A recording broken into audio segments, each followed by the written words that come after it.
صرف سیکورٹی اداروں کو علماء اہل سنت کو اس طرف متوجہ کرنا چاہتے ہیں کہ یہ بہت بڑا فتنہ ہے، مرزا جیلمی سے کم نہیں ہے، اس فتنے کا جلدی کلا کما ہونا چاہیے، ورنہ یہ مرزا جیلمی سے بڑا خطرناک فتنہ ہے، ملک کو تباہ کرے گا، فرقہ واریت کی آگ میں جھونک رہا ہے، یہ اس ملک میں شیعہ سنی فساد چاہتا ہے۔ بسم اللہ الرحمن الرحیم۔ آج ہم آپ کے سامنے صداقت فریدی کی غلیظ، گندی، گھٹیا، بازاری، گستاخانہ زبان رکھنا چاہتے ہیں۔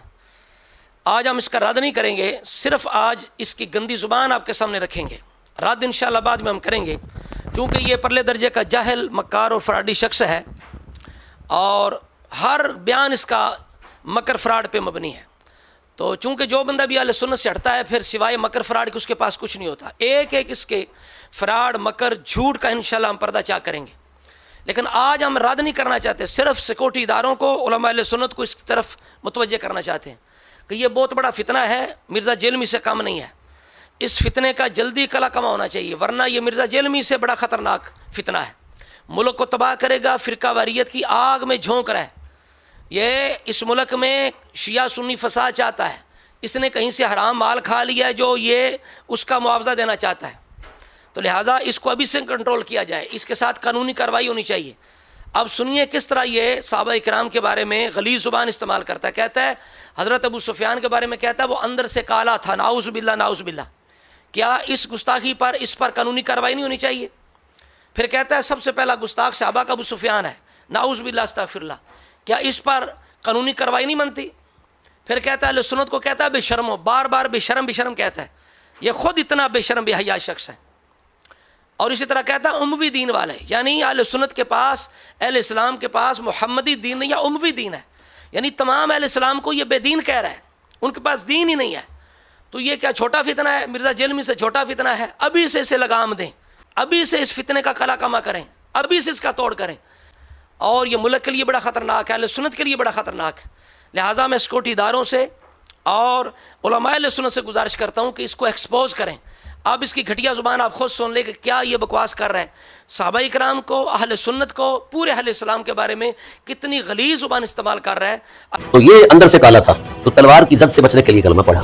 تو اب وہ صحابی رسول جناب حضرت ابو سفیان، آپ ان کے دل کا حال کیسے جان سکتے ہیں؟ آپ ان کے دل کا حال کیسے جان سکتے ہیں؟ سب سے پہلا جس نے گستاخی کا تصور دیا ہے اصحاب رسول کی، سب سے پہلا گستاخ صحابہ وہ ابو سفیان ہے، وہ ابو سفیان ہے، اسے معاویہ بنایا جا رہا ہے۔ جی ہاں، ٹھیک ہے، کون سی خوبیاں ہیں معاویہ کی اسلام کی خدمت میں؟ خاتم بھائی ہے، لا حول ولا قوت الا باللہ، لا حول ولا قوت الا باللہ۔ یہ سب سے بڑا جھوٹ، یہ سب سے بڑا جھوٹ۔ 1.5% علم بھی معاویہ کے اندر کوئی کائنات کا ثابت نہیں کرتا۔ تو لوگ ملا دین فتوے لگا دیتے ہیں، ایف آئی آر ہو جاتی ہے، امیر معاویہ رضی اللہ تعالیٰ عنہ کے بارے میں کچھ ایسی کلمات ادا کی جائیں۔ نہیں، میں نے کوئی گستاخی نہیں کی، حقیقت حال بیان کی ہے۔ مجھے بتایا جائے معاویہ کو جو حکومت دی گئی ہے کس سنیارٹی پر، کس ٹیکل پر، کس معیار پر؟ کوئی دینی معیار ہے؟ تو یہ امام حسن نے دیا، ٹھیک ہے، نہیں میں عرض کرتا ہوں امام حسن نے صاحب یہ تو آپ نہیں کریں، نہیں، امام حسن نے سوال تیسرا کر کے، امام حسن نے سوال تیسرا کر کے ہر ایک کو آپ صحابہ کا گستاخ کہہ دیتے ہو، سب سے پہلا گستاخ کون ہے؟ اس بات پر کبھی نظر ڈالی ہے؟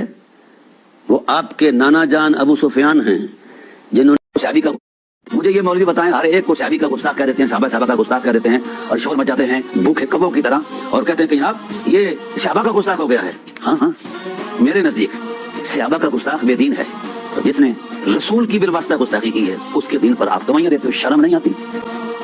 یہ جعلی دین، یہ اموی دین اپنے پاس رکھیں گے ملا اعظم۔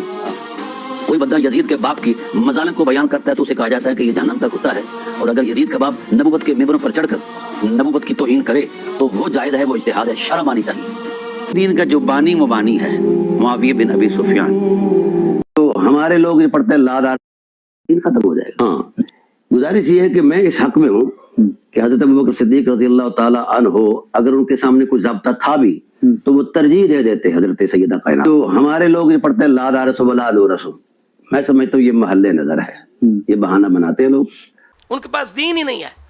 تو یہ کیا چھوٹا فتنہ ہے؟ مرزا جیلمی سے چھوٹا فتنہ ہے؟ ابھی سے اس فتنے کا کلا کما کریں، اور یہ ملک کے لیے بڑا خطرناک ہے، اہل سنت کے لیے بڑا خطرناک ہے۔ لہٰذا میں سیکورٹی اداروں سے اور علماء اہل سنت سے گزارش کرتا ہوں کہ اس کو ایکسپوز کریں۔ اللہ تبارک و تعالیٰ اس فتنے سے ہمارے ملک کو، اہل سنت کو محفوظ رکھے۔